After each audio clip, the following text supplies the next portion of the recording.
thank जनाब रजा बाकिर साहब, ये जो नया इनिशिएटिव आपने लिया और जो आपके पुराने इनिशिएटिव्स थे उसके लिए मैं आपको खराज तहसीन पेश करता हूं, क्योंकि जिस तरह भी एडवाइजर फाइनेंस ने बताया कि हमारा मसला है क्या, सबसे बड़ा पाकिस्तान का क्या मसला है, क्योंकि हमने कभी अपनी एक्सपोर्ट्स के ऊपर तवज्जो ही नहीं दी। वो जो 60s में पाकिस्तान एक्सपोर्ट कर रहा था, ईस्ट पाकिस्तान भी हमारे साथ था, लेकिन उस वक्त पाकिस्तान की जो हमारी एक्सपोर्ट्स थी वो उस वक्त हांगकांग के बराबर थी। यानी हम आज हांगकांग की एक्सपोर्ट्स किधर है, पाकिस्तान किधर है, या सिंगापुर से कोई सोच भी नहीं सकता था कि 60s में पाकिस्तान किधर था और सिंगापुर किधर था, और आज सिंगापुर की एक्सपोर्ट्स गालिबन $300 अरब से ज्यादा है, सबकी ज्यादा है। मलेशिया की $260 अरब या पता नहीं $220 अरब की एक्सपोर्ट्स हैं, तो हमारी ये हाईएस्ट एक्सपोर्ट्स होंगी इस साल। लेकिन उसके बावजूद बाकी जो इकोनॉमीज हमारे साथ चल रही थी आज से 50-60 साल पहले, वो किधर पहुंच गई है, पाकिस्तान किधर है, क्योंकि हमने तवज्जो नहीं दी एक्सपोर्ट्स। अब एक्सपोर्ट्स के तवज्जो ना देने का जो नुकसान ये आज पाकिस्तान पे है कि हम जैसे ही हमारी इकोनॉमी ग्रो करने लगती है, इंपोर्ट्स, क्योंकि इकोनॉमी जब ग्रो करती है इंपोर्ट्स शुरू होती है, एकदम प्रेशर पड़ जाता है हमारे करंट अकाउंट के ऊपर। यानी डॉलर्स ज्यादा मुल्क से बाहर ज्यादा जाने शुरू हो जाते हैं, मुल्क में कम डॉलर्स आना शुरू होते हैं, उससे प्रेशर पड़ जाता है रुपए के ऊपर। और ये इसी वजह है कि तकरीबन 20 दफा पाकिस्तान IMF की तरफ पास जा चुकी है, और IMF को हमें इसलिए जरूरत पड़ती है कि हमें हमारे डॉलर्स की कमी हो जाती है, रुपए पे प्रेशर पड़ता है, रिजर्व्स गिर जाते हैं, तो ये साइकिल में हम फंसे हुए हैं। इससे निकलने के लिए रास्ता तो एक ही है, एक्सपोर्ट्स बढ़ाने का, और उसके लिए ये हुकूमत पूरी कोशिश कर रही है। और इंडस्ट्री, यानी आपकी हमारी एक्सपोर्ट्स बढ़ेंगी तब जब हमारी इंडस्ट्री उठेगी। तो इंडस्ट्री स्टैग्नेट की हुई थी पिछले कई सालों से, तो अब इंडस्ट्रियलाइजेशन के ऊपर पूरा जोर लगाया हुआ है, और माशाल्लाह लार्ज स्केल मैन्युफैक्चरिंग के अंदर बड़ी अच्छी ग्रोथ आई है। और इसके बावजूद कि कोरोना का इतना बड़ा एक अजाब सारी दुनिया फेस कर रही थी, उसके उन दिनों के अंदर हमारी जो लार्ज स्केल मैन्युफैक्चरिंग यानी इंडस्ट्री वो पॉजिटिव ट्रैजेक्टरी पे है। लेकिन जब तक हमारी एक्सपोर्ट्स नहीं बढ़ती और हमारी इंपोर्ट्स बदकिस्मती से उससे बहुत ज्यादा है, तो वो जो गैप है वो सिर्फ एक ही तरीके से हम फिल कर सकते हैं, और वो है हमारे ओवरसीज पाकिस्तानीज की रेमिटेंसेस। एक तरफ फॉरेन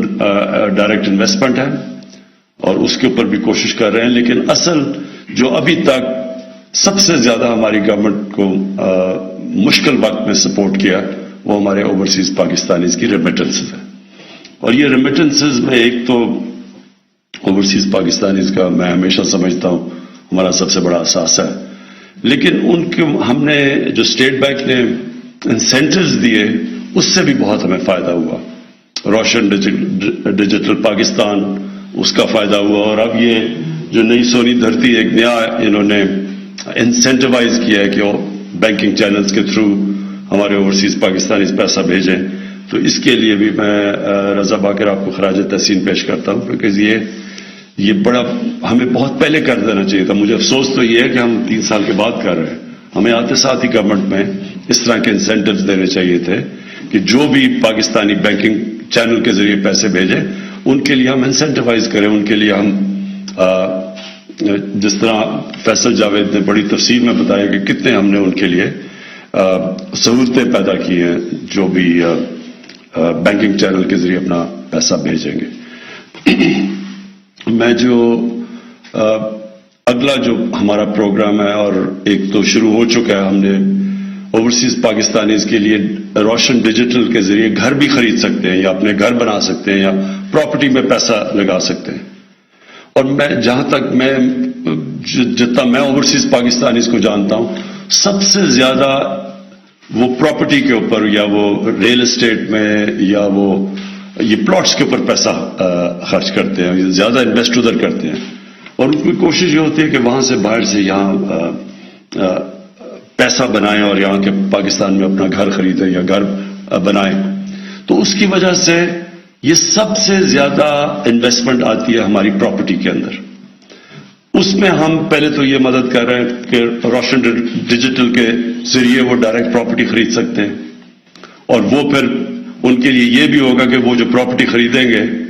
वो होगी, बैंक्स पहले देख चुके होंगे कि वो प्रॉपर्टी ब्लू चिप हो, यानी उनसे कोई फ्रॉड ना हो वहां, क्योंकि ये भी बड़ी बदकिस्मती है। ओवरसीज पाकिस्तानी के से बहुत फ्रॉड हो चुके हैं, प्लॉट्स लेते हैं, उस पर कब्जे हो जाते हैं, या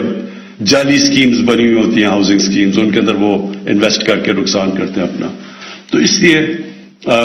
ये रोशन डिजिटल के जरिए जो भी वो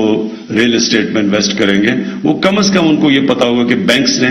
पहले चेक किया हुआ है कि वो ब्लू चिप है, यानी वो उसमें वो जो जेन्युइन वो रियल एस्टेट है वो जाली नहीं है। मैं और भी इंशाल्लाह उनके लिए हम और भी इंसेंटिवाइज करेंगे कि रियल एस्टेट में जब वो इन्वेस्ट करेंगे तो इंशाल्लाह हम टैक्स में भी उनको छूट देंगे, ताकि उधर भी ये भी हम एक प्लान लाने लगे उनके लिए, ताकि वो और इन्वेस्ट कर सकें। तो मैं आखिर में अपनी सारी टीम को, इकोनॉमिक टीम को, शौकत तरीन आपको भी और रजा बाकर आपको भी, आप सबको ये चाहता हूं कि अपने ज़हन में ये डाल लें कि हमने जब तक, और जो हम पूरा इंडस्ट्री की तरफ तो जोर लगा रहे हैं, लेकिन जब तक हमारी एक्सपोर्ट्स उस लेवल की नहीं आती तो हमें पूरा अब कोशिश करनी चाहिए कि ये जो इतना बड़ा हमारा 90 लाख पाकिस्तानी असासा हमारा बाहर बैठा हुआ है, इनको हमने कैसे इंसेंटिवाइज करना है, क्योंकि ये पाकिस्तान के लिए बड़ी दर्द रखते हैं, वहां बाहर बैठ के बड़ी दुआएं करते हैं अपने मुल्क के लिए। तो उनके लिए हमने कैसे आसानियां पैदा करनी है कि वो पाकिस्तान में अपना पैसा इन्वेस्ट भी कर सके, कारोबार भी चला सके। उसके लिए भी ईज ऑफ डूइंग बिजनेस में हम पूरी कोशिश कर रहे हैं कि वो उनके लिए आसानियां पैदा हों, रेगुलेशंस कम हों जो रास्ते में रुकावट बनी हुई है, लेकिन साथ साथ और भी हम उनको किस तरह के इंसेंटिव दे सकते हैं कि वो बैंकिंग चैनल के जरिए अपने पैसे पाकिस्तान भी भेजें और उनको फिर उसकी सहूलतें भी मिले। उनको हम जितना ज्यादा वो पैसा भेजें उतना हम उनको वीआईपीज बना दें पाकिस्तान में, उनको हर जगह उनको उसका, उनकी जो मुल्क का फायदा पहुंचा रहे हैं उनको भी उसका फायदा पहुंचना चाहिए। शुक्रिया। धरती रेमिटेंस प्रोग्राम का इजरा कर दिया गया है। वज़ीर-ए-आज़म इमरान खान इस वक्त इस तकरीब से खिताब कर रहे थे। उन्होंने कहा कि माजी में एक्सपोर्ट पर तवज्जो नहीं दी गई है, एक्सपोर्ट पर तवज्जो न देने से मुल्क को नुकसान हुआ है, एक्सपोर्ट बढ़ने से रुपए पर फर्क पड़ता है, सनतें उठेंगी तो बरामदात बढ़ेगी। इस साल हमारी एक्सपोर्ट बुलंद सतह पर रही है और प्रोग्राम के तहत ओवरसीज पाकिस्तानी जायदाद भी खरीद सकते हैं। सोनी धरती रेमिटेंस प्रोग्राम का इजरा कर दिया गया है, मोबाइल एप्लीकेशन का भी इजरा कर दिया गया है और ये तकरीब जो है वो इस वक्त इस्लामाबाद में जारी थी। वज़ीर-ए-आज़म इमरान खान तकरीब से खिताब कर रहे थे और तकरीब से खिताब में उनका कहना था कि माजी में एक्सपोर्ट पर तवज्जो नहीं दी गई है, एक्सपोर्ट पर तवज्जो न देने से मुल्क को नुकसान हुआ है, एक्सपोर्ट बढ़ने से रुपए में फर्क पड़ता है और सनतें उठेंगी तो बरामदात बढ़ेगी। इस साल हमारी एक्सपोर्ट बुलंद सतह पर रही है और प्रोग्राम के तहत ओवरसीज पाकिस्तानी जायदाद भी खरीद सकते हैं। सोनी धरती रेमिटेंस के हवाले से ये प्रोग्राम की तकरीब जारी थी और प्रोग्राम के लिए मोबाइल एप्लीकेशन का भी जो है वो इजरा कर दिया गया है और इस तकरीब से रज़ा बाकर ने भी खिताब किया है और शौकत तरीन ने भी खिताब किया है। ये सोनी धरती रेमिटेंस प्रोग्राम के इजरा की तकरीब थी जो कि इस्लामाबाद में जारी थी और वज़ीर-ए-आज़म इमरान खान भी तकरीब से खिताब कर रहे थे। वज़ीर-ए-आज़म का तकरीब से खिताब में कहना था कि माजी में एक्सपोर्ट पर तवज्जो नहीं दी गई है, एक्सपोर्ट पर तवज्जो न देने से मुल्क को नुकसान हुआ है, एक्सपोर्ट बढ़ने से रुपए में फर्क पड़ता है।